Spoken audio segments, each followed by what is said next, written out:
네, 위기의 순간에서 만나게 된 남과 북 밤새 협상에 이어서 현재 2차 고위급 접촉이 진행 중인데요. 이번 고위급 접촉이 향후 남북 관계에 어떤 변화를 가져다 줄지 진전해 보도록 하겠습니다. 예, 문성무 전 남북군 실무회담 수석대표, 고려대 아세안문제연구소 남강규 교수, 북한 육군 출신 김정아 씨 세 분 모시고 얘기 나눠보겠습니다. 안녕하십니까? 네, 안녕하세요. 네, 어서 오십시오.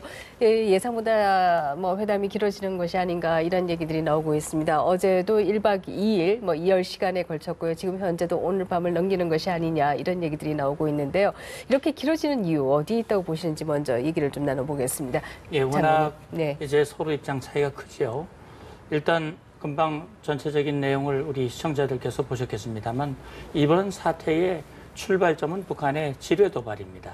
그리고 북한 지뢰 도발에 대해서 우리가 응징을 하는 차원에서 대북 심리전을 제기했고 처음에는 그것이 과연 북한에게 얼마나 영향을 주겠느냐라고 하는 의구심이 있었습니다만 이후에 나온 북한 반응을 보면 정말 자기들의 정권의 심장분을 겨누는 그런 아픈 조치였다고 하는 것을 입증해주고 있어요. 그런데 여기서 우리가 주목할 것은 이번 북한의 도발에 대해서 군과 정부와 국민이 똘똘 뭉쳐서 하나가 돼서 대응했다고 하는 것이 북한이 최후 통첩을 해놓고도 하루 전에 우리에게 회담을 제의하고 우리가 수정 제의한 것을 조건 없이 다 받아들여서 협상이 성사됐다. 왜 길어지느냐?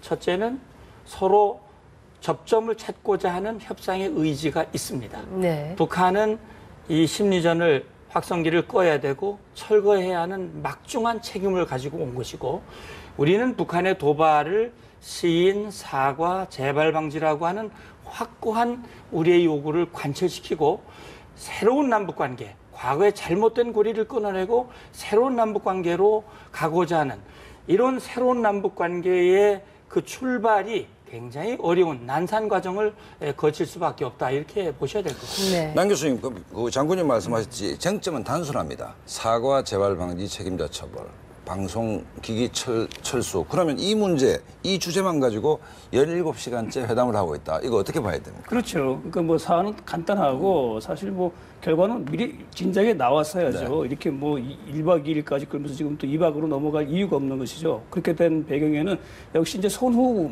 관계에 있어가지고 네. 양쪽이 서로 이제 인식의 차이인데 그거는 북한이 인식을 잘못하고 있는 거죠. 지금 이렇게 남북이 회담을 하게 된 원인이 뭡니까? 북한의 지뢰 도발로 인해서 시작된 이 국면 아닙니까? 네. 그래서 거기서부터 얘기가 시작되어져가지고 우리의 학생기 방송이나 이런 부분에 대한 얘기가 나와야 되는데 북한이 그 지뢰 도발 자체를 가지고 부정하고 이건 남의 자적극이다 하면서 남측이 학생기 도발을 했다 이걸 했기 때문에 선후에서부터 양쪽의 입장이 원만하게 차이가 나기 때문에 이거는 얘기가 되어질 수 없는 그런 부분이 있고요. 네. 또 하나 그렇기 때문에 사실 이번 회담은 이 군사적인 도발로 인해서 야기된 사안 아닙니까? 그렇기 네. 때문에 양쪽의 어떤 군사 책임자가 만나서 하는 것이 효율적이죠. 그렇게 본다 그러면은 우리의 이제 김진관 안보실장하고 김관진 안보실장하고 북쪽에 이제 황병서 송부장이 만나가지고 1대1로 했던 것이 보다 더 효율적이지 않았을까? 여기에 이제 대남 그 대화 또 인도적 대화나 남북 관계 이런 걸 전담하는 김양건이 사실상 실무로서 같이 오게 됨으로써 이 먼저 해결될 일과 나중에 그 상황 봐서 또 해야 될 얘기들이 지금 혼재되어 있지 않겠는가. 네. 또 북쪽에서는 그런 걸 가지고 좀 광범위한 범위 내에서 논의하자. 이러다 보니까 안 맞는 거예요. 그래서 순서로 보게 되면은 이게 지뢰 도발에 대한 문제부터 양쪽의 인식을 같이 하고 그걸 해결하고 난 다음에 그러면 이제 이 상황에 대한 어떤 해결책이 나오겠죠. 그 다음에 이제 이 위기 상황을 이제 종료를 하고 그 다음에 정말로 그 바탕 위에서 신뢰 바탕 위에서 남북한에 그동안 얘기를 제안했지 못 해왔던 것들 524, 금광산 관광, 더 나가서 이런 또 고위급 접촉 이런 부분이 이제 추후에 논의되어질 수 있는 것이죠. 그러니까 같이 논의가 너무 지금 제가 봐가지고 뒤범벅이 되어 있기 때문에 선우가 혼재되어 있기 때문에 이렇게 늦어지는 걸로 보여집니다. 네, 지금 말씀은 아마 이제 협의를 우리가 그와 관련된 언론 보도도 없고 어떤 내용으로 어떤 방식으로 지금 진행되는지 알지는 못하고 있습니다만은 아마 모든 어젠다를 다 테이블 위에 올려놓고 이 때문에 이 시간이 길어지는 게 아니냐 이제 이런 말씀이신데요. 상대적으로 이제 북한이 그런 의제를 많이 올려놨지 않았을까 이렇게 보여집니다. 어떻게 보십니까? 그동안 북한과의 협의를 대표로서 이끌시기도 했는데요. 이런 경우가 많이 있습니까? 어떻습니까? 시간이 그렇죠. 이렇게 길어지는 경우가. 지금 이제 이렇습니다. 제가 볼 때는 합의문을 아마 만들어내려고 그러는 것 같아요. 합의문을 만들어낸다고 하는 것은 굉장히 어려운 과정입니다. 왜 그러냐면 각 이제 전체적인 틀을 만들어야 되고, 그러니까 전체적인 들어갈 요소들을 이제 합의해야 되고, 각 요소가 정해지면 각 문항마다 표현들을 다 맞춰야 되거든요. 그런데 사실 단어 하나를 놓고 몇 시간씩 걸리거나 하루씩 걸리는 경우도 있습니다. 그렇기 때문에 시간이 굉장히 많이 걸리는 거예요. 우리 남 교수님 지적하셨지만 사실 두 가지가 혼재되어 있는데 우리 민 대변인이 발표하신 내용을 보면 크게 두 가지로 나눠집니다. 지금 현 사태의 해결 문제와 남북관계 발전과 관련된 문제입니다. 제가 볼 때는 전 회담을 지금 뭐 보고 있지는 않습니다만 과거의 전례를 봤을 때 아마 북한은 이렇게 나올 것 같아요. 자, 과거는 과거다. 과거를 묻지 마세요. 그러니까 자, 남측의 관심사, 이산가족 문제, DMZ, 또 경원선 연결, 남측 이거 중단만 해주면, 이거 철거만 하면 남측이 원하는 선물 우리가 다 주겠습니다. 그거 여기 담아서 합시다. 앞에 거는 그냥 이렇게 하고. 그러나 우리는 그렇게 할 수 없단 말이에요. 왜? 중요한 것은 그동안의 남북관계가 왜 이렇게 일그러져 왔느냐. 아무리 회담을 많이 하고 합의를 하고 교류 협력을 하더라도 북한이 한번 도발해본 다 원점으로 돌아가요. 따라서 이번 기회야말로 북한이 다시는 도발할 수 없는 그런 어떤 제도적 장치를 마련해야 되는 거예요. 그렇기 때문에 이 협상이 어려워지는 겁니다. 주체가 분명한 사과, 아까 좀 청와대 출입 기자 얘기하면 청와대 입장은 주체가 분명한 사과가 대전제다. 물러설 수 없다는 얘기 아닙니까? 그러면 어제도 분명히 우리 김관진 장관이 얘기를 했을 겁니다. 황병서가 돌아갔고 황병서가 어제 회담이 길어진 이유 중에 뭐 언론 보도에 의하면 회담 중단을 계속 요구하면서 누군가로부터 컨펌을 받았다는 얘기인데 그럼 황병서한테 확인을 해줄 사람은 한 사람밖에 없지 않습니까? 사실은 김정은이 협상의 저변에 나와 있다라고 봐야 되는 것이거든요. 우리 쪽이 완고하게 분명한 외교적 언사가 아니고 분명한 사과를 요구하고 있다면 어제 황병서가 돌아가서 김정은과 상의를 하면서 몇 가지 카드를 준비했을 수도 있지 않습니까? 그렇겠죠. 뭐 황병서가 왔을 때는 뭐 사실 황병서는 남북 대화와는 상관없는 사람이죠. 사실 잘 모르고 뭐 제가 봐서는 우리가 요구를 했으니까 그 회담을 성사시키기 위해서 김양건이 데리고 오지 않을 수밖에 없는 것이고, 그래서 제가 1대1로 했더라면은 뭐 가부 여부가 일찍 났을 텐데 사실 북한은 김양건이 모든 걸 다 이걸 해가지고 얘기를 하기를 원했겠죠. 그래서 김양건이 핵심 인물이기 때문에 황병서가 갔더라도 뭐 김정은한테 어떤 오다나 또 이걸 받았더라도 전체적인 어떤 얼개는 아마 그 김양건으로부터 나왔을 가능성이 높지 않은가. 저는 일단 그렇게 좀 추정을 좀 해봅니다. 그런 상황이라고 볼 수 있고, 지금 우리가 청와대에서 주체를 분명히 하라는 얘기는 그건 쉽게 좀 이해할 수 있는 거죠. 이 도발이 되었던 처음 시작이 지뢰 도발 아닙니까? 이 부분에 대한 분명한 책임 소재에 대해 가지고 확실하게 정리가 돼야지 이 회담과 그 위의 결실과 뭐 이후에 더 나갈 수 있는 것인데, 북한은 아마 그런 부분에 대해서 상당히 좀 모호하게 지금 좀 처리하려고 하는 것이 아닌가. 그 모호하게 처리하게 되면은 그 모호한 바탕에서 만들어진 모든 합의는 모호해지는 것이고 나중에 실천도 다 모호해지는 것이고, 그렇게 되면 과거의 남북 대화 교육 결실이 다시 반복되어질 수밖에 없기 때문에 그렇게 할 수는 없는 거죠. 네, 사실 뭐 굉장히 궁금한 게 우리가 처음에 지뢰 도발이 있고 이에 대해서 우리 군이 이 선전 방송을 시작할 때만 해도 야, 이게 뭐 그 비례성의 원칙에 맞느냐, 우리도 거기에 뭐 비례하는 뭔가를 해야 되지 않느냐라고 해서 그 효과를 좀 낮게 평가하는 분들이 많았던 것이 사실인데요. 의외로 우리가 생각한 것과 달리 굉장히 북한이 여기에 대해서 빠르게 반응을 했다, 이렇게 볼 수 있을 텐데 이유가 어디 있을 것으로 보십니까? 자, 북한이 빠르게 반응할 수밖에 없는 게 지금 현재 북한 내부 자체가 얼마나 더 어수선하게 돌아가는지, 준전시라고 했는데도 주민들은 맨날 하는 준전시, 맨날 하는 거 또 뭐가 다른데. 그리고 군인들 전투비상 통원 태세라고 했는데도 전투비상이 왜 걸렸는지도 모릅니다. 8월 4일 날 오전 7시 53분에 지뢰가 폭발됐습니다. 8시에 바로 최전방부터 해상 끝까지 있는 모든 군인들 100% 전투비상 동원 태세에 들어갔는데 왜 전투비상 들어간지도 모르니까 맨날 그러다 말겠지 또 이럽니다. 그러니까 그 내부 자체는 이미 김정은이 그 결집하고 의지하고 다르게 주민들은 장마당 세대의 군인들이 나왔기 때문에 그 군인들의 영양 상태는 그전하고 완전히 다르거든요. 저희 때만 해도 충성심이 높았습니다. 탈북을 해가지고 내가 배고파서 탈북해도 내 눈앞에서 김정일이 그 자식 제 앞에 밥알도 처리 못하는 거 이러면 바로 자동적으로 빗자루 목 집는 게 바로 군인 출신이었던 바로 저의 바로 그 동작 행동이 바로 그걸 말해주거든요. 그런데 지금의 장마당 세대는 그게 아니라 이거죠. 고난의 행군 때에 장마당에서 먹고 살면서 사랑의 선물 그들이 말하는 2월 16일, 4월 15일에 사랑의 선물 제대로 받아나 본 줄 압니까? 영양 부족돼가지고 제대로 받지도 못했습니다. 그 영양 상태부터가 안 됐어요. 제대로 공급, 배급을 제대로 받아봤습니까? 그것부터가 안 됐어요. 그런 군인들이 자, 키 145cm, 몸무게 45kg짜리가 나와서 군사복무를 하면 얼마나 하겠습니까? 저희 때는 그래도 한 개 여단에 영양실조 중대가 한 개 중대씩 있는 것도 초비상이 걸린 상태였습니다. 그것도 조용히 소문을 안 냈습니다. 근데 이제는 한 개 대대에 이제 영양실조 중대가 한 개 중대씩 생길 정도입니다. 그러니까 그 정도로 상태가 심각한 거예요. 그리고 군인들이 영양 부족이 부족하다니까 군인들이 100% 남자 군인을 최전방으로 끌어내고 해안경비대 남자 군인들을 지금 100% 여자 군인들로 교체해 버렸습니다. 해안이라는 게 여자들이 설 수 있는 구간이 한 개 되어 있습니다. 백사상.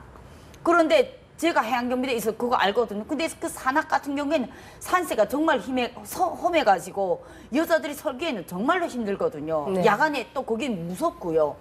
그런데 거기까지 지금 다 여자들 배치해서 그만큼 병력 자체는 부족하다 이거죠. 그런데 거기에다가 최전방 지금 민경부대, 그나마 믿을 수 있는 게 민경부대, 특수부대, 1군단, 2군단, 5군단 그쪽인데 민경부대하고 특수부대가 다 풀어놓은 상태에서 지금 이 대북 확성기에 다 노출이 돼 있는 거죠. 1군단, 2군단, 5군단 거진 고립돼서 여자 구경도 못 해본 사람들이 갑자기 여자 간사스러운 노래소리가 나와버리죠. 그 산골에 여자 하나가 면회에 탁 가면 여자 만세 부릅니다. 말 그대로 여자 만세를 부릅니다. 그러니까 그 정도로 그 안에 고립돼 있는 사람들이 여기에 다 노출돼 있으면 김정일이 그전에는 뭐 수령당에 대한 비판적인 말을 나오면 갑자기 총을 탁 드는 척합니다. 보는 눈이 있으니까 그런 척이라도 해야지 어쩌겠습니까? 그런데 갑자기 노래가 나오면 무기가 탁 내려지고 탁 팔짱 끼고서 까딱까딱 같이 박자칩니다. 그러니까 이것이 바로 변한 거예요.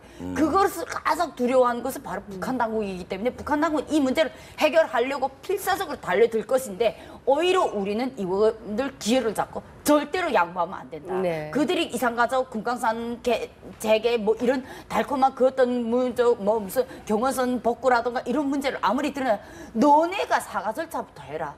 왜 우리 국민이 이미 다쳤잖아요. 그리고 그동안 우리 국민이 희생이 대가가 얼마입니까? 솔직히 이 스튜디오에 천안함 용사 그 돌아가신 이 일가족 한 분을 여기다 모셔보십시오. 무조건 복수하자고 하죠. 그러니까 그건 온 국민의 심정인데 그것을 이번에는 반드시 해결하지 않으면 우리는 북한하고 대한 문제는 정말로 힘들다고 생각합니다. 문정은 48시간 최후 통첩 갑작스런 대화 제의, 또 어제 조선중앙통신이 대한민국이란 호칭을 했다가 오늘 또 괴뢰란 말로 돌아왔습니다. 잠수함 70%가 사라졌다. 뭐 이 부분은 북한이 어떤 의도를 갖고 이렇게 지금 강원 양면 전략을 펴고 있다고 보십니까? 네, 이게 이제 결국은 일사불란한 시나리오에 의해서 움직이는 겁니다. 그러니까 중요한 것은 우리 김정한 씨 말씀하신 대로 북한은 군에서 복무를 했고 너무나 잘 아시는 분이잖아요. 이분이 그런 말씀을 해준 건 분명한 증언입니다. 그러니까 일단 지뢰 도발을 했을 때까지만 해도 한미연합연습이 진행되는 동안에도 우리 위대하신 장군님은 미국을 향해서 이렇게 도발할 수 있는 배짱 있는 분이다 라고 하는 리더십을 고지시키려고 그랬는데 이게 때 아닌 확성기가 11년 동안 꺼져 있던 확성기가 나타나면서 전단이 민간단체 비닐풍선만 떠도 경기를 하는 북한이 확성기가 나가니까 이게 도대체 김정은이가 이게 도대체 뭐야, 빨리 중단시키라우, 수단과 방법을 가리지 말라우. 그러면 수단이 뭐가 있습니까? 주먹과 대화 두 가지이지 않습니까? 주먹과 대화를 적절히 섞어서 한쪽으로는 협박하면서 대화 카드를 가지고 대화에서 받아들이면 좋고 그렇지 않으면 안 받아들이면 이렇게 한다라고 하는 것을 이제 써먹으려고 그러는데 제가 볼 때 최후 통첩 시간을 24시간 앞두고 먼저 대화를 제한 것은 이거 최후 통첩 해봐야 남측 까딱 안 하고 괜히 김정은 개망신 당하겠다. 이게 리더십이 완전히 훼손이 되겠다. 차라리 대화로 나가서 차라리 우리 김정은 원수님께서 폭넓게 인내심을 가지고 대화를 이렇게 제의를 하시고 또 대한민국이라고 우리 시혜도 베풀어 주시고 이렇게 하니 남측도 성의를 가지고 나와라. 그럼 대화 우리 끕시다. 이렇게 분위기를 만들어 나가려고 그러는데 참 이번에 감사한 것은 우리 국민들 특히 전방 지역에 생활하시는 우리 어르신들 너무 감사해요. 그렇죠. 피곤하시지만 이렇게 군과 정부의 이 조치를 신뢰하고 지지해 주시는 게 너무 감사합니다. 사실 뭐 이제 김정은의 의도가 뭐냐 이 부분에 있어서는 뭐 제일 중요한 것이 아마 북한의 그 리스트에 제일 위에 있는 것은 결국 선전 방송을 못하도록 하겠다라고 하는 것이 위에 있지 않겠느냐라는 얘기들이 나오고 있고요. 그러나 그것과 더불어서 오이사 조치라든지 여러 가지 북한으로서 또 가지고 싶은 것들이 있다라고 얘기를 하고 있습니다. 어디까지 합의가 이루어져야 최소한 그래도 성공적인 회담이었다라고 얘기가 나올 수 있을지 그건 이제 궁금하네요. 이번 사안은 이렇게 우리가 회담까지 하게 된 원인이 있지 않습니까? 네. 최근 한 10일 네. 거기에 한정돼 가지고 우선 해결하는 것이 순서죠. 좁게. 예, 좁게 해야죠. 왜냐하면 북한이 지뢰 도발 안 했으면 우리가 학생기 방송을 재개할 이유가 없는 것이고 재개한 거에 대해서 북한이 또 포탄을 발사했으니까 우리가 네. 대응을 했고 북한이 그걸 문제 삼아가지고 지금 이렇게 전시상을 표시하고 이렇게 나온 것 아닙니까? 네. 그렇기 때문에 그 부분에 대한 분명한 정리가 되어지고 거기서 어떤 결과가 나오면 그걸 바탕으로 해서 이제 우리가 그동안 남북 간의 현안 문제였던 뭐 이산가족 상봉 문제, 뭐 오이사 조치에 대한 뭐 협의, 금강산 재개, 그건 또 별도의 어떤 회담을 통해 가지고 할 수가 있는 거죠. 지금 상황은 이 위기 상황을 우선 어떻게 좀 다운을 시키면서 서로 안정을 찾으면서 신뢰를 구축하자는 거 아닙니까? 그러면 그 가능한 범위는 지금 있는 미시적인 부분을 먼저 해결하는 것이 효율적이고 쉽게 이루어질 수 있는 거죠.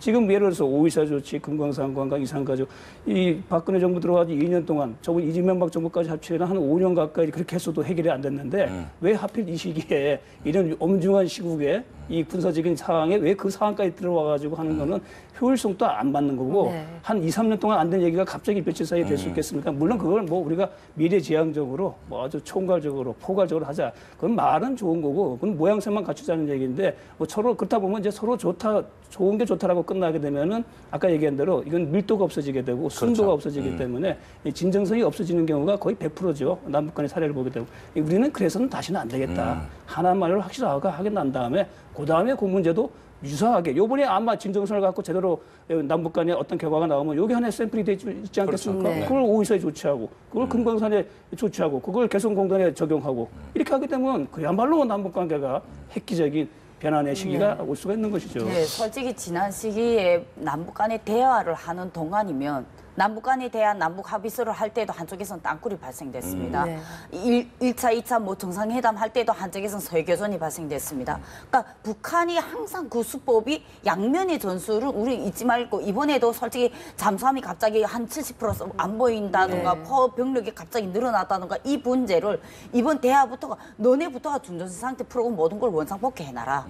차라리 그것부터 요구하는 게 옳다고 생각합니다. 그리고 이들이 항상 하면서 또다시 어딘가는 문제가 이제 분명히 어딘가는 사이버 테러든 어디 뭐 후방 교란이든 GPS든 어딘가든 또 분명히 수작을 부릴 거란 말이죠. 네. 그러면 그걸 대비해서 이제 만약 어딘가는 무슨 사건이 터질 땐 우린 너네 갈도로 차라리 날려보내겠다. 어디 목표 하나 그들이 중요한 지점을 하나 딱 정해가지고 그때는 우리 이유 불만하고 왜 원점 타격을 이들이 계속 무서우니까 피할 수 없게 도발을 하는 거잖아요. 교활하게. 그렇기 때문에 그 원점 타격을 이제는 원점을 찾느라고 하지 말고 어디를 목표를 딱 지정해서 갈섬 같은 경우에는 최전방 지역에 2km 지점 안에 이미 무력이 들어왔습니다. 네. 그것 자체가 군사 도발이에요. 우리 연평도는 주민들이 살지만. 그러니까 그런 군사 도발 행동 이거 이제는 더는 안 봤습니다. 차라리 그 가슴을 확 날려보내면 거기에는 육지전으로 벌려질 일도 없고 그 주변에는 거기에는 주민이 없습니다. 일단 군사가 있습니다. 군병력입니다.